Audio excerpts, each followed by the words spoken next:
My name's Abigail, and I was 15 the night my world got turned upside down. My mom and I were always on edge, but that night something snapped. A small lie I told, a stupid, careless thing, turned into a storm I didn't see coming. By the time it was over, I was standing in the pouring rain, soaked and shaking, wondering if she even realized what she had just done. Where are you watching from? Comment below, and don't forget to subscribe for more real-life stories about family drama and tough choices. The first crack in the night came with her voice. I still hear it, sharp and cold, slicing through the hum of the storm outside. "Abigail, get out!" It wasn't the first time she'd yelled at me, but it hit differently this time. Different because it was final. I froze, my heart hammering so hard I thought it might tear through my chest. Thunder rolled in the distance, almost in rhythm with the panic that surged through me, and I could feel the rain beginning to soak the edges of my jeans, seeping through the thin fabric of my hoodie. The lie was so small. I hadn't gone to Jamie's house like I said I would. Instead, I'd lingered at the library, trying to escape my own thoughts, maybe even avoiding her for a few extra hours. But she had found out, through a text that I didn't even know she'd seen, a friend who had talked too much, and suddenly everything felt explosive like a chemical reaction. I remember the way her eyes looked at me when she confronted me, the mix of disbelief and fury that I hadn't seen before. "Abigail, how many times have I told you the truth matters? And you go and lie like this?" Her voice cracked, partly from anger, partly from exhaustion.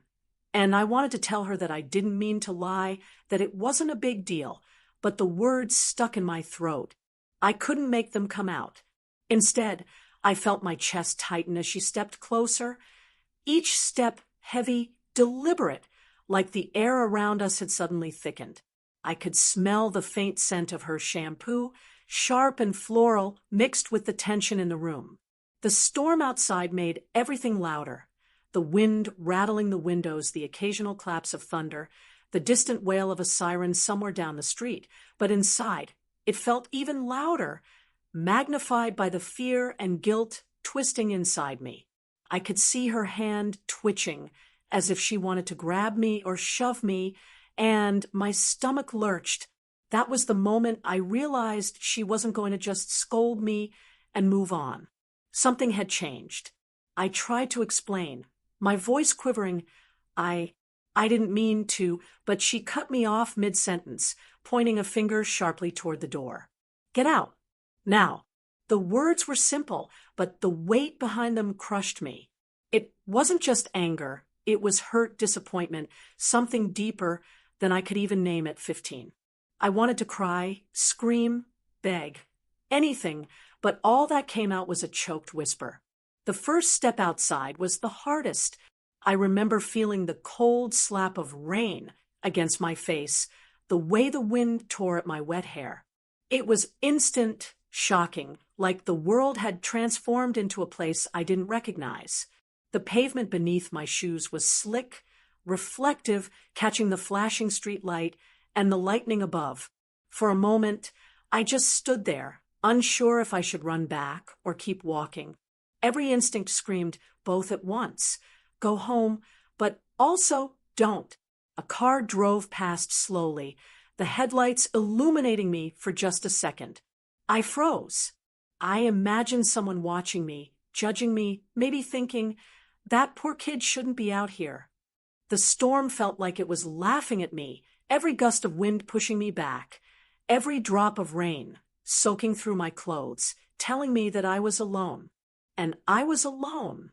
I kept moving, my backpack slung awkwardly over one shoulder, dripping wet, each step squelching against the pavement. My hands were shaking, partly from cold, partly from adrenaline. Every shadow seemed threatening.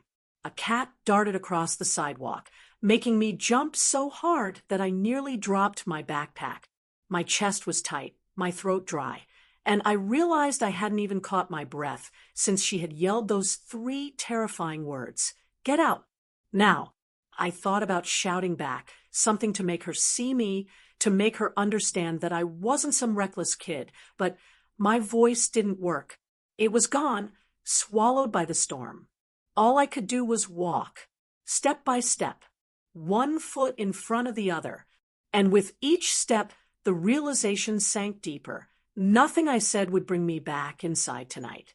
There was a brief pause in the storm, almost eerily calm, and I stopped under the awning of a closed convenience store.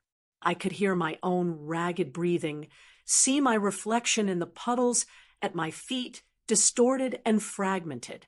I touched my wet hair, feeling the strands cling to my face, and thought about the lie again.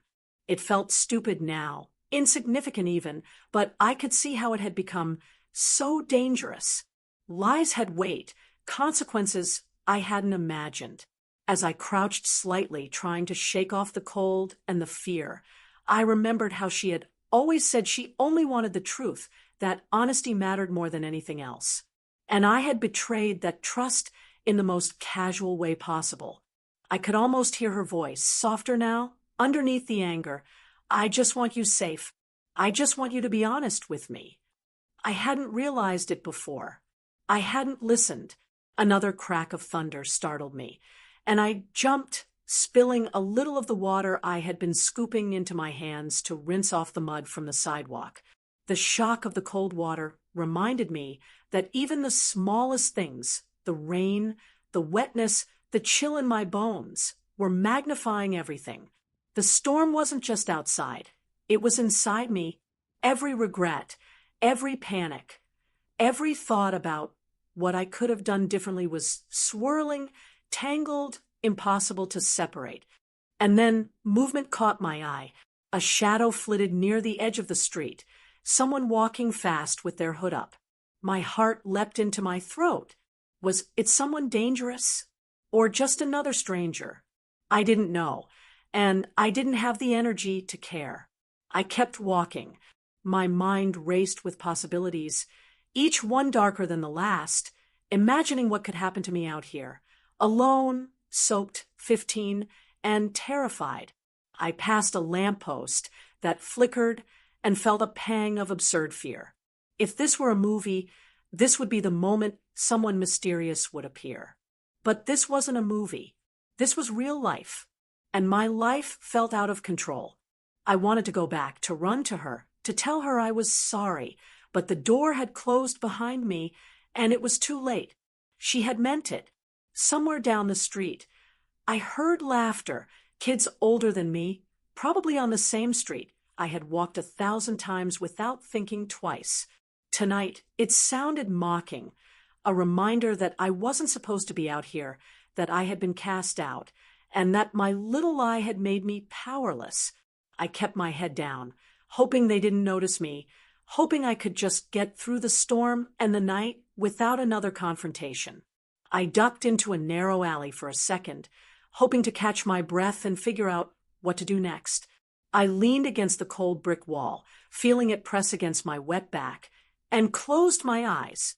For the first time, I let myself cry small, silent tears that mixed with the rain on my cheeks.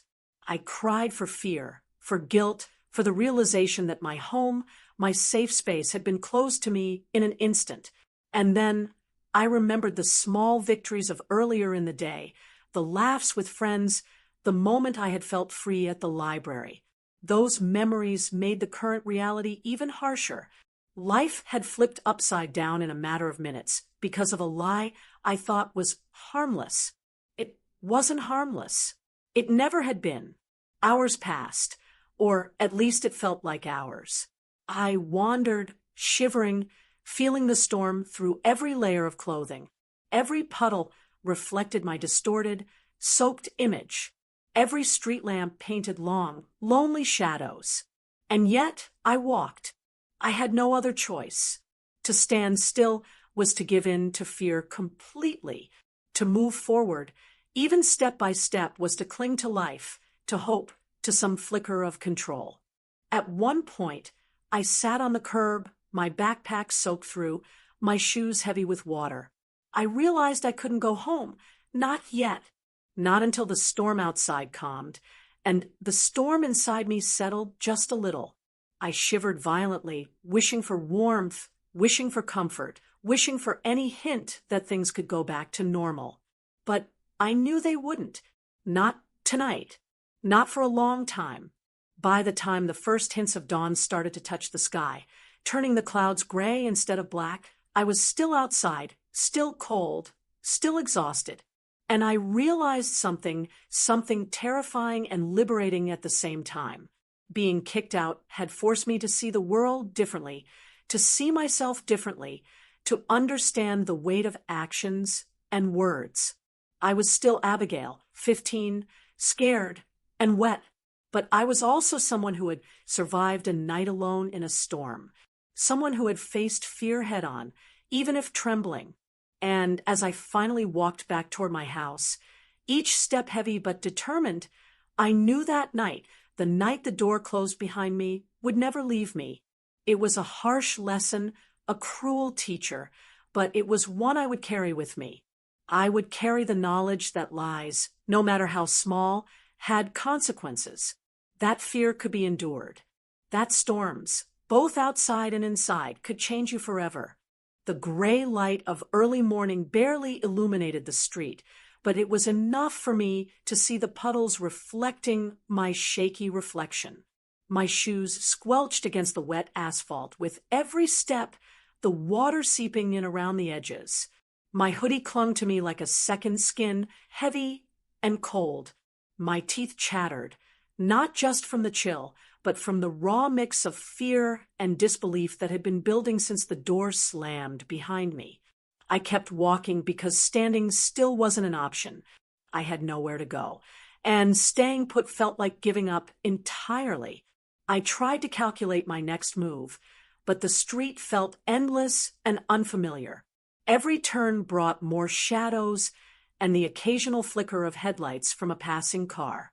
The rain had started to lighten, turning from a hard downpour into a persistent drizzle, but that did little to comfort me. My fingers were numb, and my legs were stiff from hours of wandering. Still, I didn't dare stop for long. Each step was a mix of survival instinct and stubborn pride. I wasn't going to run home crying, even if I wanted to. A row of houses passed by, their windows dark, curtains drawn, as if the world had already closed itself off to me. I thought about ringing someone's doorbell, asking for help, but I knew I couldn't. Not at 15. The embarrassment alone would have killed me. And besides, how could I explain that I had been kicked out for a lie that seemed so small, yet had blown up into this storm of its own? I found a bus stop with a shelter, its roof leaking in places. I ducked inside, pressing my back against the cold metal pole. It offered minimal protection, but it was enough to keep most of the rain off. I sank to the ground, wrapping my arms around my knees. My backpack lay next to me, soaked, every book and notebook damp and heavy. I stared at the droplets sliding down the transparent walls of the shelter, tracing paths with my finger absent-mindedly. The quiet of the morning, interrupted only by the distant rumble of thunder and the occasional passing car, gave me a moment to breathe, but also to think. I thought about Jamie, about the lie I had told. Why had I even done it? It had seemed harmless at the time, a tiny excuse to avoid another lecture or another disappointment. But lying wasn't harmless, not when it broke trust and opened doors that I wasn't ready to face. And now, standing here alone, I understood just how fragile the sense of security in my home had been. One misstep, one lie, and suddenly everything was gone. The bus stop was empty, except for a stray dog that had wandered under the shelter, shaking itself, mud flying. I reached out a tentative hand, and it cautiously sniffed before curling up beside me. Its warmth was faint but comforting, a tiny reminder that I wasn't completely alone. I didn't name it, didn't think about taking it home. I just let it sit there with me, its presence quiet but grounding. For the first time in hours, I felt a small spark of relief, like maybe I could make it through the next few minutes without panicking. After what felt like an eternity, the rain began to let up even more, and I decided I needed to keep moving. Standing in one place would only make me colder, more miserable, and more anxious. I stepped out onto the slick sidewalk, my shoes slipping slightly as I walked. Each puddle reflected the dim morning light, turning the street into a fractured mirror of the storm. I looked down at myself and realized I must have looked like a mess, a wet, exhausted kid wandering aimlessly. The thought made me self-conscious, but there was no one around to notice. I passed a small park, the benches glistening with rain.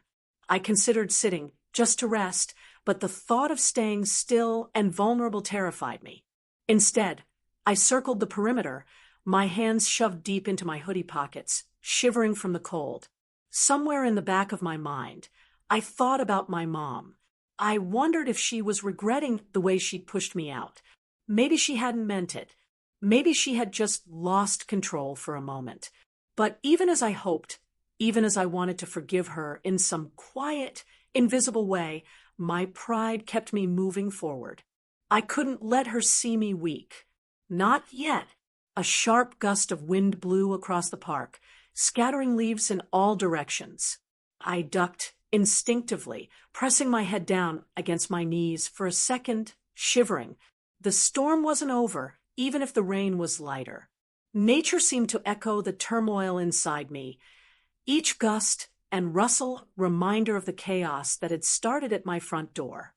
I clenched my fists in my pockets and forced myself to stand upright, to keep moving, because the world wouldn't stop for me, and I had to keep up.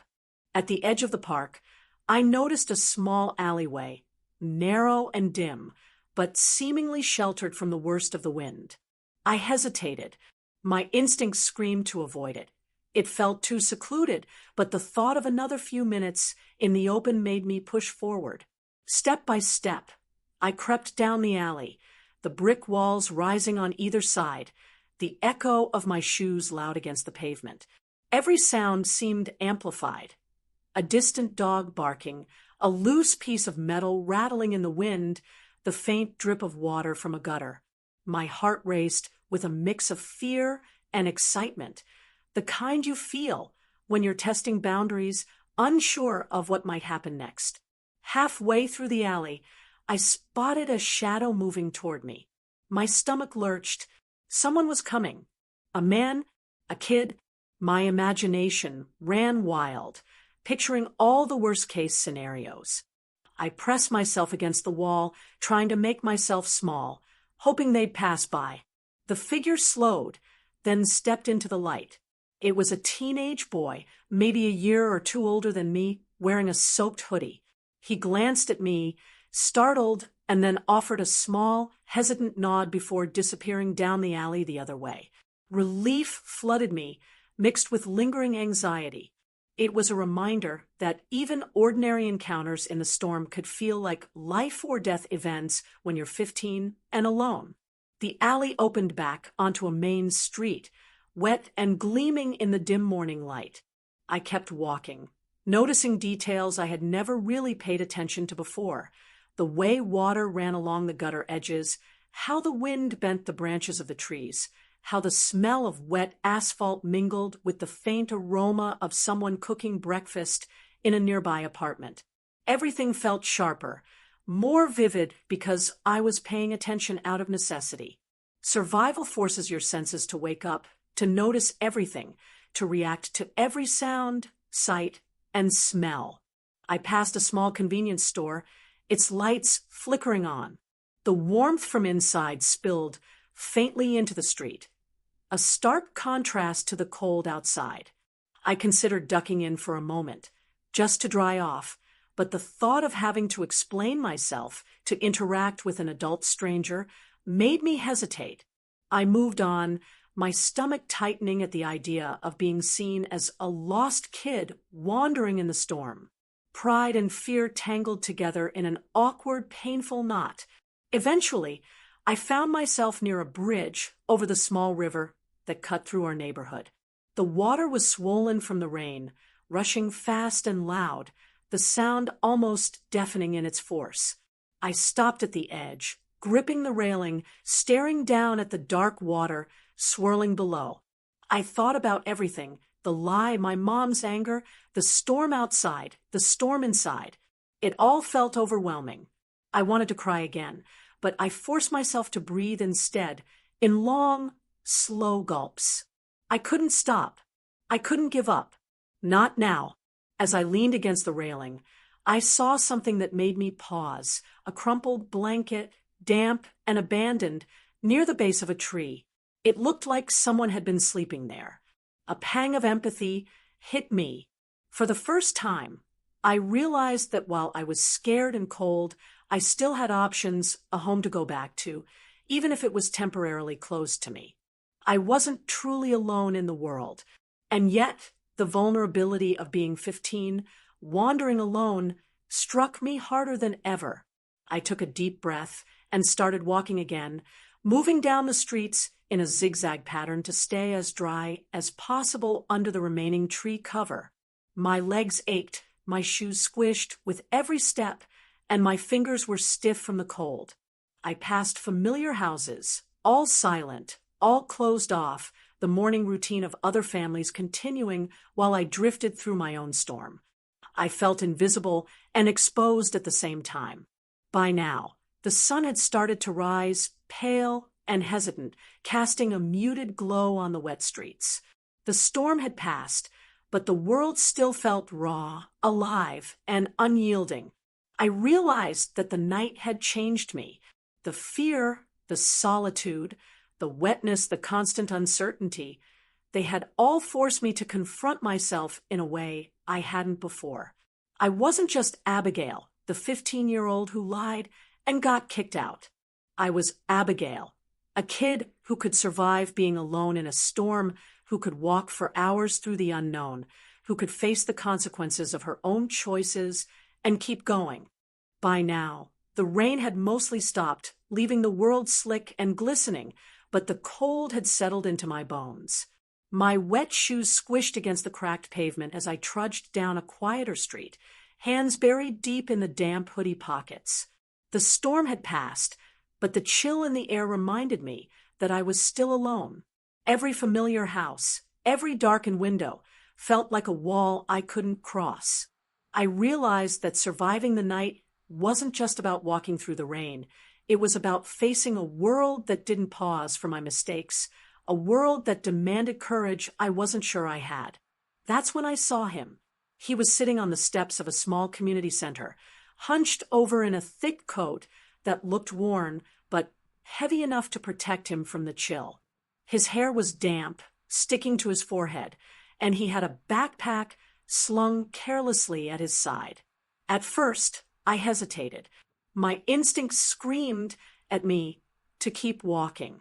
I'd been taught to avoid strangers, especially in situations like this. But there was something in the way he sat, something quiet, calm, and unassuming, that drew me closer. Maybe it was desperation, or maybe it was just fatigue. Either way, I found myself slowing to a cautious stop a few feet away. He looked up at me, then, eyes soft but alert, a slight smile tugging at the corners of his lips. "You okay?" he asked, voice low but steady, not judgmental, not threatening. I froze, unsure how to respond. My mouth was dry, my thoughts scattered. I opened it, closed it again, finally whispering, I'm fine." But even as I said it, I knew it wasn't true. I wasn't fine. I was soaked, exhausted, scared, and still reeling from what had happened just hours earlier. The stranger didn't push, didn't prod. He just nodded and gestured to the empty space beside him on the steps. "Sit if you want. It's not much, but it's dry enough." Something about the offer was simple and human, and despite myself, I moved closer. I sat down, careful not to get too close, careful not to let my guard down too much. But already, the warmth radiating from his coat, the subtle sense of calm he carried, started to ease the tension in my shoulders. It was a small thing, but it mattered. For a long moment, we just sat there. I stared at the wet street. watching puddles reflect the gray morning sky, listening to the faint drip of water from the roof above us. My teeth chattered a little as I hugged my arms around myself, and he didn't speak. He didn't need to. The silence itself was a comfort. It reminded me that not everyone in the world was angry or threatening, that there were people who could offer calm without strings attached. And yet, even in that quiet, I couldn't escape the knot of shame tightening in my stomach. Finally, he spoke again, softly this time. "You've had a rough night, huh?" There was no judgment in his tone, just a quiet observation. I hesitated, then nodded, unable to find the words. "Yeah," I murmured. "You could say that." My voice sounded small even to me, and I felt a flicker of embarrassment. Here I was, a 15-year-old girl, soaked and shivering, spilling a fragment of my life to someone I'd only just met. It felt ridiculous, but at the same time, it felt necessary. He glanced at me with a kind of gentle curiosity. "You don't have to tell me everything, but you look like you could use some food. There's a diner down the street. I can buy you a coffee, maybe something warm to eat, if you want." The offer was simple, almost mundane, but to me, it felt monumental. It wasn't charity or pity. It was kindness, practical, and unassuming. And in that moment, I realized how long it had been since anyone had offered me that kind of warmth without expectation. I hesitated. Pride and fear warred inside me.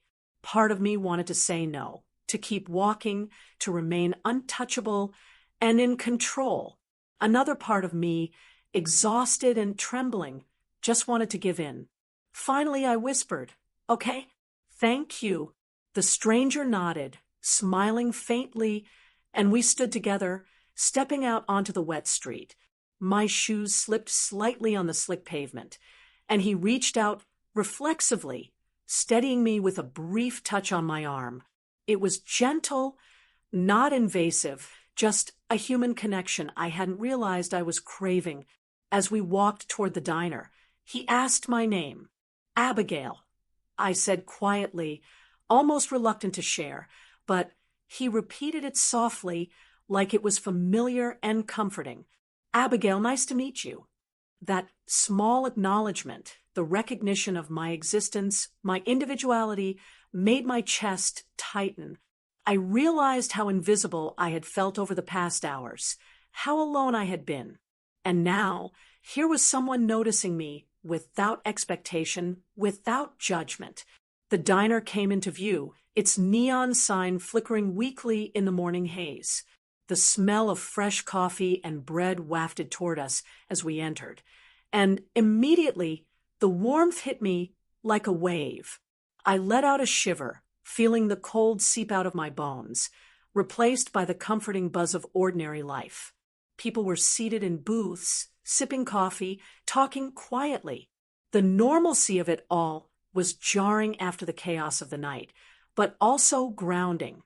For the first time in hours, I felt like the world might still be safe. We took a booth by the window, and he ordered a coffee for me, steaming and strong, just the way I liked it. I wrapped my hands around the cup, letting the heat seep into my fingers, feeling it spread slowly into my chest. I realized how desperate I had been for warmth, not just physical, but emotional, the kind of reassurance that comes from being seen and acknowledged. I took a small sip, the bitterness sharp, grounding me in the present moment. The stranger spoke carefully, his tone calm and steady. "You don't have to tell me everything, but it seems like you're carrying a lot. Sometimes, even a small lie can weigh heavier than you think." I flinched slightly, surprised by the insight. How could he know? But he wasn't prying. He wasn't interrogating. He was simply noticing, offering perspective without forcing it.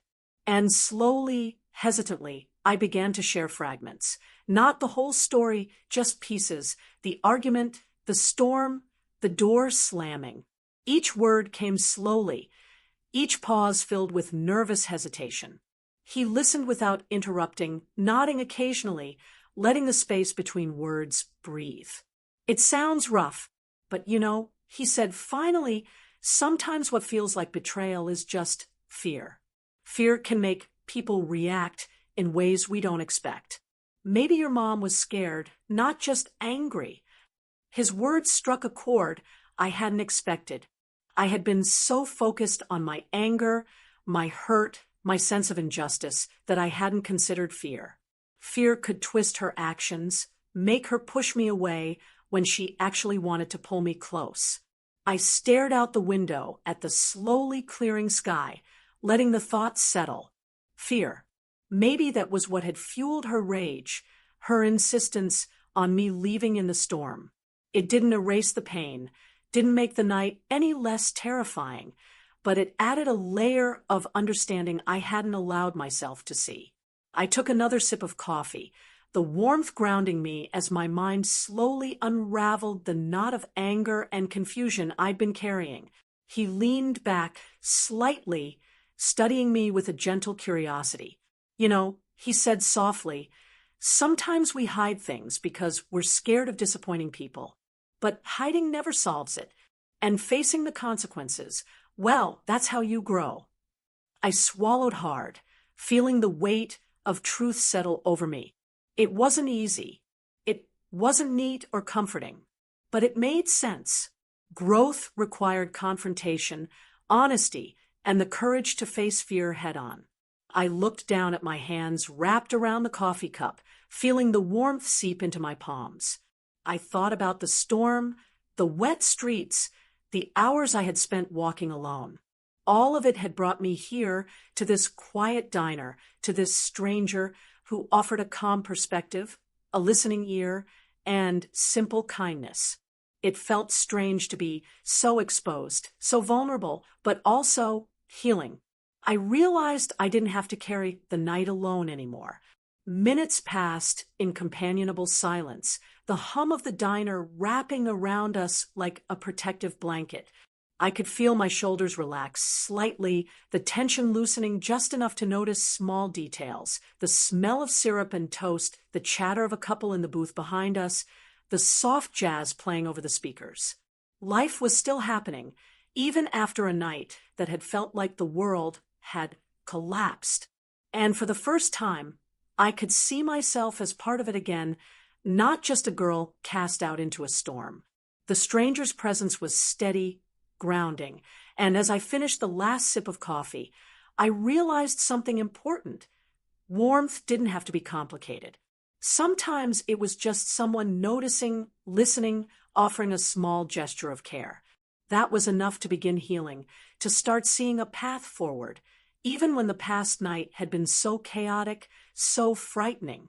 As we stood to leave the diner, he gave me a small, reassuring nod. "Take it one step at a time," he said. "You'll be okay." I nodded back, the words sinking in more than he probably realized. Maybe I would be. Maybe the night had changed me, not just through fear, but through this simple human connection, through understanding a truth I hadn't been ready to face, that mistakes didn't define me, and even the stormiest nights could lead to warmth. The diner's warmth lingered in my chest long after I stepped back into the streets. The stranger had gone his own way, offering nothing more than kindness and quiet advice, yet his words clung to me like a lifeline. I walked slowly, aware of the morning sun peeking through the dissipating clouds, painting the wet asphalt in soft glimmers of gold and silver. Each puddle reflected not just my image, but the faint glint of possibility, the idea that maybe, just maybe, the night's chaos didn't have to define me. I kept my head low, my hoodie still dripping along the edges, my shoes squishing with every step. My hands were numb, my arms hugged around my torso for warmth. I realized that moving forward wasn't just about physical survival anymore. It was about understanding, accepting, and processing the lessons hidden in the storm. My chest felt heavy with introspection, the kind that makes you feel both fragile and alive at the same time. As I turned a corner, I passed a small playground, empty and glistening under the thin morning light. The swings swayed slightly in the residual breeze, chains squeaking faintly. I hesitated, drawn to the ordinary beauty of it, and I remembered how often I had run here after school, carefree and laughing. A pang of nostalgia, mixed with regret, knotted my stomach. Life had felt simpler then, before lies, before anger, before fear became such a dominant force in my world. I let myself sit on the edge of the sandbox for a moment, soaking in the quiet, allowing the silence to seep into me. I thought about my mom, the argument, her words, the door slamming shut behind me. Until this morning, I had been too angry to even consider why she had reacted the way she did. But as the streets grew brighter and the wind softened, I realized that anger was only one layer. Fear had been underneath it all.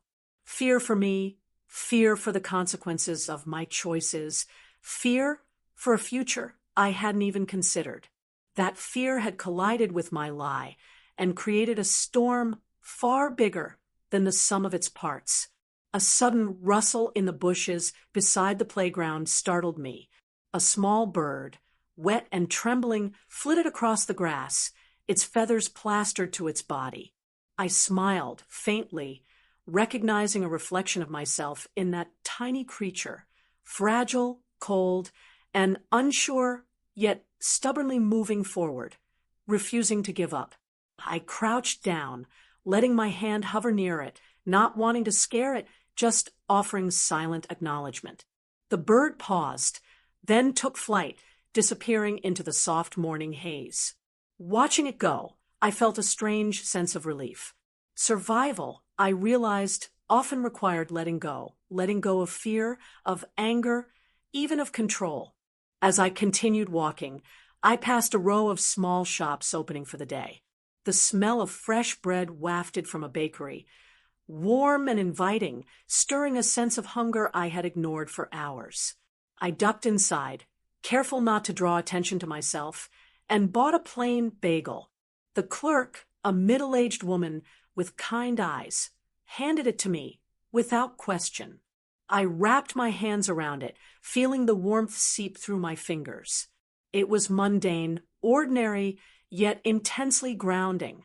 I realized that the simplest acts, a hot drink, a warm piece of bread, could bring more comfort than grand gestures. Sitting by the bakery window, I watched the streets come alive slowly. People bustled about, some heading to work, some walking their dogs, others chatting with neighbors. Life continued, indifferent to my personal storm, yet in that indifference, I found a strange reassurance. The world didn't stop, and I didn't need it to. I could find my place in it again, step by step, moment by moment. I thought about the stranger's words, "Take it one step at a time." They were simple, almost cliché, but there was a depth to them I hadn't appreciated before. One step at a time, one choice at a time. That's how we learn. That's how we grow. Not by rushing forward blindly, not by holding grudges or dwelling on mistakes, but by facing each moment honestly, with courage, however small it might feel. After finishing the bagel, I stepped back into the streets, noticing details I had missed in the chaos of the storm. A cat darted across a sidewalk, disappearing into an alley. The smell of wet grass mingled with the faint aroma of coffee from a nearby cafe. The sun broke through a lingering cloud, casting golden light on the wet pavement. I realized that despite the fear, the exhaustion, the lingering anger, the world was still alive, still vibrant, and still offering glimpses of hope. My legs were stiff, and I considered resting again, but I kept moving. I passed a small bench outside a closed library, its surface glistening with raindrops. I sat, hugging my knees, letting the quiet of the morning wash over me. I thought about accountability, about responsibility, about how my small lie had escalated into a night of fear and solitude. I didn't romanticize it, didn't try to excuse it. I faced it, owned it, and let the understanding sink into me. A boy my age ran past on the sidewalk, splashing through a puddle with careless joy. I watched him for a moment, envying the freedom and innocence in his movement. But envy quickly turned into reflection. He didn't have the storm I had faced, the emotional weight pressing down on me. I realized that experiences like mine weren't just punishments, they were lessons disguised as trials.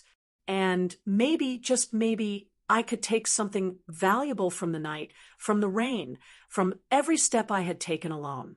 I continued down the street, passing familiar landmarks, the small grocery store where I used to buy candy after school, the corner where I had tripped once and scraped my knee, the fence I had climbed with friends on warm summer evenings. Each sight carried memories, each memory a reminder of how much life existed beyond fear and anger.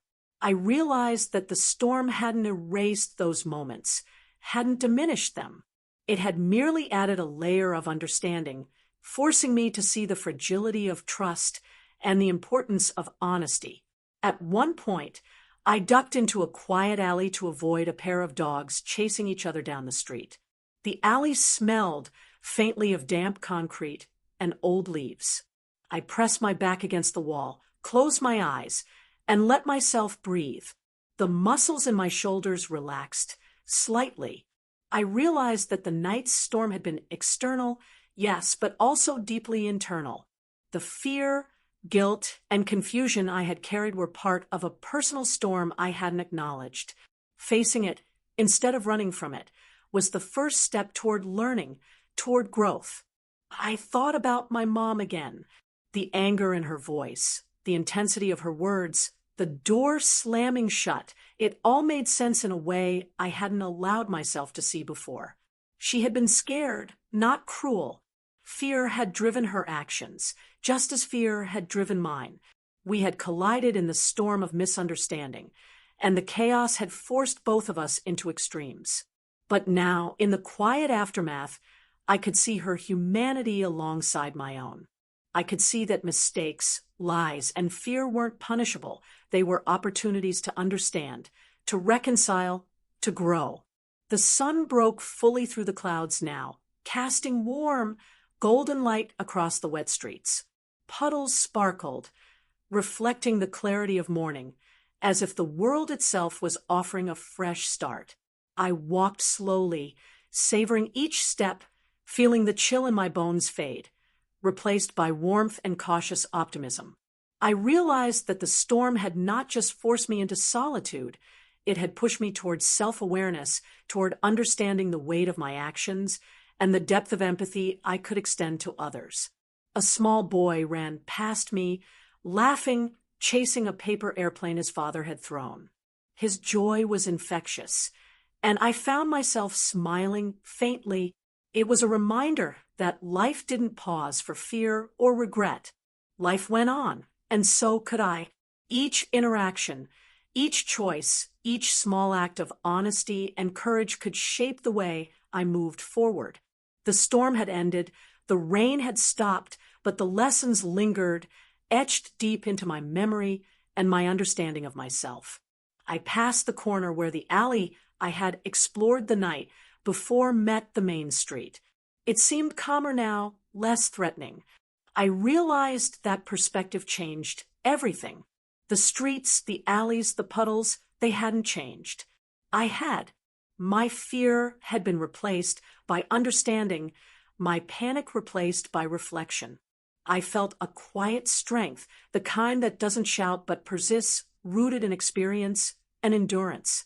By the time I reached the small park where I had paused earlier, the morning sun had fully warmed the wet earth. I sat on a bench, feeling the faint heat on my damp clothes, and let the lessons settle in. Lies have consequences, yes. Fear drives actions, yes. But kindness, understanding, and introspection, these were the tools I hadn't realized I needed until now. The storm had been harsh, the night terrifying, but it had given me clarity. And as I watched the first few birds begin their songs, I understood something profound. Storms, whether in the sky or in our hearts, eventually pass. They leave behind lessons, scars, and sometimes warmth we didn't expect. I had walked through fear, confusion, and isolation, and I had emerged stronger, wiser, and more aware of both myself and the people I loved, even those who had hurt me unintentionally. The first rays of sunlight broke fully over the rooftops, casting long, soft shadows across the wet streets. I had walked aimlessly for hours after leaving the park bench, letting the world unfold around me, absorbing the lessons the storm had forced upon me. My hoodie was still damp in places. My shoes had hardened with crusted puddle water, but I felt lighter, somehow. Not just physically, but emotionally. There was a clarity I hadn't known I could reach at 15, alone, after a night that had felt endless. I slowed my steps as I approached the familiar street where my house sat. From a distance, it looked ordinary, quiet, neat, its white siding glowing faintly in the morning light. But in my mind, it carried the weight of the previous night, the echoes of her voice, and the slammed door that had propelled me into a storm I thought I'd never survive. My chest tightened as I imagined walking up to it, knocking, and facing the truth that had been waiting for me all night. For a long moment, I lingered across the street, hesitant. The world seemed almost too bright after the darkness and wetness of the storm. Birds sang overhead, oblivious to the chaos humans carried in their hearts. Cars drove slowly by, their tires hissing across the damp pavement. A neighbor's small dog barked cheerfully at a passing jogger, and the sound reminded me of life continuing, unaffected by my mistakes. I realized then that I had to face the truth, not just my mother's anger, but my own guilt and fear. I walked up the driveway, my soaked shoes leaving dark footprints on the concrete. Each step felt heavier than the last, though not from exhaustion. This weight was something deeper. Accountability, the knowledge that I had to reconcile the night's events if I wanted to move forward. I reached the front door and hesitated again. I could hear faint sounds from inside. The quiet hum of a morning radio, the distant clink of a cup being set on a counter. Life was moving on, but it wasn't too late to find my place in it again. I took a deep breath, my fingers gripping the cold doorknob. It was familiar, yet intimidating. I turned it slowly, stepping inside. The warmth of the house enveloped me immediately, but I didn't feel comfort yet. I felt raw, exposed, still processing the storm both outside and within. My mom appeared in the kitchen doorway, her hair tied back, a frown still lingering on her face. For a moment, we just stared at each other, neither of us speaking. Finally, I broke the silence. "Mom, I'm sorry." My voice was soft, cautious, weighted with all the unsaid words of the night before. Her frown softened, but the tension didn't fully leave her shoulders. She crossed her arms, leaning against the doorframe, and studied me. "Abigail, you scared me last night. You can't just walk away and disappear like that," she said, her tone a mix of worry and frustration. I nodded, tears stinging my eyes. "I know. I didn't mean to lie. I didn't think it would matter. But it did. I see that now." I could feel my chest heaving slightly as I admitted the truth aloud. The words, finally spoken, felt like tiny steps toward repair. It wasn't instant forgiveness, but it was acknowledgement, and it was real. She sighed, a long, slow exhale, and motioned for me to sit at the kitchen table. I did, still shivering from both the cold and the lingering adrenaline. My mom moved around, making tea, her movements calm but deliberate. I noticed little things I had ignored before, the faint scent of vanilla in the air, the way sunlight caught the edge of the counter, the small pile of unopened mail by the fridge. Life had continued while I had been lost in my own storm, and seeing it now felt grounding. As she placed a steaming mug in front of me, I realized something important. She hadn't tried to punish me further. There were no lectures, no threats, just an invitation to be present, to reconcile, and to acknowledge the truth. I stared into the tea, watching the steam rise, and felt a warmth that went beyond the liquid in the cup. It was human warmth, the quiet recognition that mistakes didn't erase your worth, and that understanding could start with small gestures. "I was scared for you," she said quietly, taking the seat across from me. "You're my daughter, and I want to protect you. But sometimes, I don't know how, I overreacted last night. I shouldn't have sent you out in the storm like that." Her voice cracked slightly, and I saw a vulnerability I hadn't noticed before. Fear had guided both our actions, just as the stranger had hinted earlier. Understanding this didn't erase the night, but it allowed me to see her humanity more clearly. I reached across the table, hesitating for a moment, then touched her hand gently. "I get it now. I was scared too, and I wasn't thinking. I see how my lie escalated everything. I'm sorry for making it worse." She gave a small nod, squeezing my hand briefly. In that gesture, I felt the tension between us begin to melt. It was slow, tentative, but it was real. The storm outside had passed, and now we were navigating the calm together. We didn't need to talk much more. The silence that followed was comfortable, filled with the shared understanding of two people who had been pushed to extremes by fear, anger, and miscommunication. I realized that sometimes words weren't enough. Sometimes presence and acknowledgement carried far more weight than any apology or explanation. After a few minutes, my mom suggested we take the dog for a walk, and I agreed. The morning air was crisp and fresh, the remnants of the storm still visible in the wet streets and glistening leaves. We walked side by side, the dog trotting happily ahead, and I noticed things I hadn't before: the way the sunlight bounced off the puddles, the faint aroma of wet earth, the laughter of kids playing nearby. Life was moving forward, and we were part of it again. During our walk, I reflected on everything I had learned from the storm and the night alone. Lies, no matter how small, could create ripples far beyond what I anticipated. Fear had driven my mom's actions, just as it had influenced mine. Kindness, like the stranger's simple offer of coffee, could restore hope and perspective in ways that anger or judgment never could. And most importantly, facing the consequences of my actions, instead of running from them, allowed me to grow in ways I hadn't imagined possible. We returned home, the sun now fully illuminating our neighborhood, casting warm light on the wet sidewalks. I realized that the world wasn't waiting to punish me.